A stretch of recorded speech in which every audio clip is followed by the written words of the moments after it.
ఇక పక్కనే రేపు పాడి కౌశిక్ రెడ్డి అరెస్ట్, బీఆర్ఎస్ ఎమ్మెల్యేలకు షాక్ ఇవ్వనున్న పోలీసులు, విచారణకు రావాలని నోటీసులు.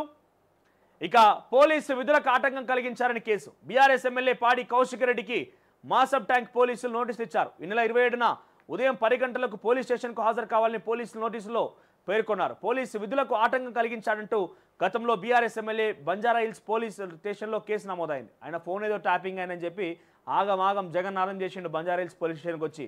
ఎట్లా పోతావు, నేను వచ్చినాక ఎట్లా పోతావు, బయటికి ఎట్లా పోతావు, నువ్వు నా కంప్లైంట్ తీసుకోకుండా ఎట్లా పోతావు అని చెప్పి ఆ సీఐని బయటికి పోకుండా విధులకు ఆటంకం కలిగించిన విషయంలో ఆయన కేసు నమోదైంది కదా. ఆ కేసులోనే ప్రస్తుతం ఆయనకి విచారణకు హాజరుగమ్మని పోలీసులు నోటీసులు ఇచ్చారట. 27 తారీఖు అంటే రేపు 10 గంటలకి పోలీసుల ముంగట హాజరు కావాలట.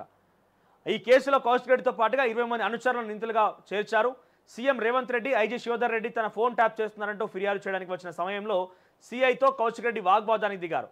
ఈ కేసులో కౌశిక్ రెడ్డిని డిసెంబర్ 6న పోలీసు అరెస్ట్ చేశారు. కౌశిక్ రెడ్డిని అరెస్ట్ చేసి న్యాయస్థానం ముందు హాజరుపరిచినప్పుడు ఆయనకు కోర్టు వెంటనే బెయిల్ మంజూరు చేసింది. అయితే ఈ నెల 27న మరోసారి వ్యక్తిగతంగా విచారణకు హాజరు కావాలని మాసబ్ ట్యాంక్ పోలీసులు నోటీసులు ఇచ్చారు. మాసబ్ ట్యాంక్ పోలీసుల ముందు హాజరు కావాలని ఆదేశించారు. బంజారా హిల్స్ ఇన్స్పెక్టర్ రాఘవేంద్ర ఇచ్చిన ఫిర్యాదు మేరకు ఎమ్మెల్యే కౌశిక్ రెడ్డి పైన మాసబ్ ట్యాంక్ పోలీసులు కేసు నమోదు చేసి విచారణకు రావాల్సిందిగా ఆదేశాలు జారీ చేశారు. ఈ కేసులో మరింత విచారణ కోసం కౌశిక్ రెడ్డికి నోటీసులు ఇచ్చిన పోలీసులు మరోసారి బీఆర్ఎస్ ఎమ్మెల్యే విచారించి స్టేట్మెంట్ రికార్డు చేసి ఆయనను అరెస్ట్ చేసే అవకాశం ఉన్నట్టుగా తెలుస్తోంది. అందుకే అప్పుడప్పుడు ఒదిగి ఉండాలి అంటారు. మనం ఏం చేస్తాం, ఎగిరెగిరి పడతాం. ఏమిట్లకేమైంది ఇప్పుడు ఊరికేనే అరెస్ట్ దాకా వచ్చిందా కథ. సుధా మరి రేపు విచారణకు హాజరవుతారా, లేకపోతే మళ్ళీ ఏమైనా హైడ్రామా చేస్తారా, లేకుంటే ఆయన తరఫున ఒక లీగల్ టీం పంపిస్తారా, ఎట్లుంటుంది? ఎందుకంటే మీరు గమనిస్తే బీఆర్ఎస్ పార్టీకి సంబంధించిన కార్యకర్తల్ని ప్రజాప్రతినిధి లీగల్గా రక్షించడం కోసం నెలకి కొన్ని కోట్ల రూపాయలు బీఆర్ఎస్ పార్టీ ఖర్చు పెడుతున్నది. తప్పులు చేసి ఆ తప్పుల నుంచి బయటపడేందుకు లాలను లొసుగుల్ని వాడుకుంటున్నది. తప్పులు ఏం తప్పులు చేస్తున్నారు, ఉన్నది లేనట్టుగా లేనిది ఉన్నట్టుగా క్రియేట్ చేయడం, ఇలాంటి హైడ్రామా క్రియేట్ చేయడం, ఇటువంటి తప్పులు చేసి ఆ తప్పుల నుంచి బయటపడేందుకు కొన్ని కోట్ల రూపాయలు ఖర్చు చేస్తున్నట్టుగా, ఇది ఎవరు చెప్పిన మాట కాదు. ఎంత ఖర్చు అవుతుంది ఏందనేది బీఆర్ఎస్ పార్టీ నేతల్లో చర్చ.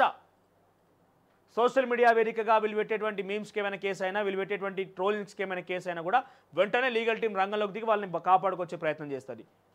లేకపోతే కేటీఆర్ లాంటి కేసులో 70 లక్షల రూపాయలు, లేకపోతే మొన్న ఇంకో కేసులో పట్నం నరేందర్ రెడ్డి కేసులో ఇంకో కొన్ని కోట్ల రూపాయలు ఎడికెళ్ళి వస్తాను. ఇవన్నీ సపరేట్గా లీగల్ టీంని ఏర్పాటు చేసి లీగల్ టీం సెల్ మొత్తం కూడా ఎప్పుడు చూసినా బీఆర్ఎస్ పార్టీ ఆఫీస్లోనే ఉంటుంది. ఎవరెవరి మీద ఏ రకం కేసులు అయితేనే పట్టుకపోయి దరఖాస్తు అక్కడ అప్లికేషన్ ఇస్తే వాళ్ళ మీద కేసు విచారణ జరిపి ఆ కేసులో సంబంధించి వీళ్ళు బయటపడేసే ప్రయత్నం లీగల్ టీం. కొన్ని కోట్ల రూపాయలు జీతాలు తీసుకుంటారు వాళ్ళంతా కూడా. చాలా ప్రముఖులు ఉన్నారు. సుప్రీంకోర్టులో వారించేటువంటి వ్యక్తులకు కూడా నెల జీతం పోతున్నది అటు ఇక్కడి నుంచి. ఇక ఈవెంట్ల పేరుతో విదేశాలకు తీసుకెళ్లి రేప్, లేడీ కొరియోగ్రాఫర్పై లైంగిక దాడులు నిజమే.